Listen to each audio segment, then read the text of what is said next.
I believe you've had some conversations with people within the PGA Tour about potential return. What have you been told about that? What does that process look like? Like, where do you stand on that right now?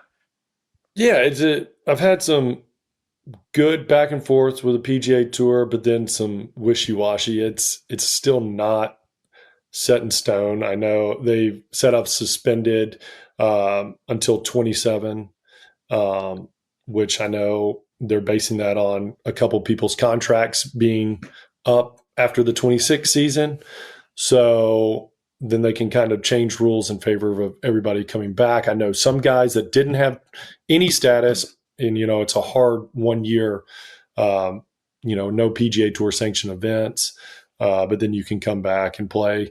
So, but my problem is I come in and talk to them. It's like, okay, I can come back and play in 27, but what does 27 on the PGA Tour really look like? Is it no more opposite field events? Is it, they're already reducing fields? So I would go ahead and bet and say that the past champions category is pretty much done going forward after this year. I mean, we can agree or disagree, but it just seems like that. And they've kind of told me that.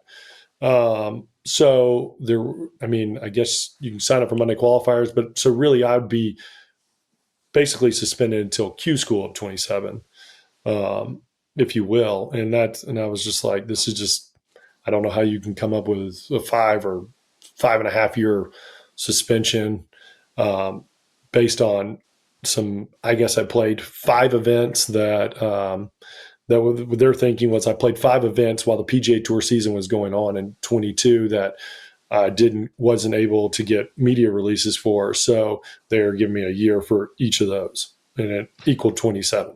That's interesting. I like that you brought up that 27 with people's contracts expiring at the end of 26. Do you think that's really the reason they have set 27 is because, I'm guessing it's the likes of Bryson DeChambeau, Brooks Koepka, that their contracts are up at the end of 26?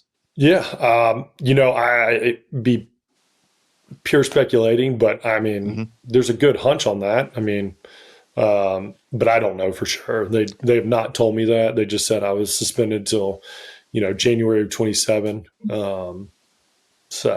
Because you look at a guy like James Patt who played over there on LIV, and he just got a sponsor exemption into the Rocket in Detroit, and so I'm like, okay, so he gets to play. Yeah. He played on LIV. I know he's not was never a member of the PGA Tour, but he still went to LIV, and then all of a sudden, boom, he's playing in the PGA Tour. Because in my opinion, this is the one thing, like, I've been very outspoken against LIV for the most part. Like, I think the only thing it's really done for the game of golf is brought more money to the players, which is great. But if a tournament wants to give Hudson Swafford or Dustin Johnson a sponsor exemption and there's not a LIV tournament opposite, I don't have a problem with that. Correct. Like I mean, I think the sponsors should be able to do whatever they want, right? Yeah. How much money are they paying now? They're paying a ton. So I think they should be able to do what they want. And one thing I do disagree with on Scotty Scheffler, and I've seen in a couple press conferences, is that he said that, the media should just go over to the LIV Tour wherever they're playing and ask the tours, ask those players why the tour's divided. And I'll be honest with you, the whole consensus of the LIV players, they would play the PGA Tour events. They would play PGA Tour events. Now, whether they get in 15 events, I don't know, but they would love to go play a number of events on the tour and still that they, love to play. I would love to go play Amex. I would love, a place that I've won at twice. There was a number of events that I would have still tried to play if I was allowed. So they kind of created this narrative that the LIV guys don't care about the PGA Tour, don't want to be a part of it, when in all reality, like, everybody would go back and play a number of events on tour, but that's just not allowed.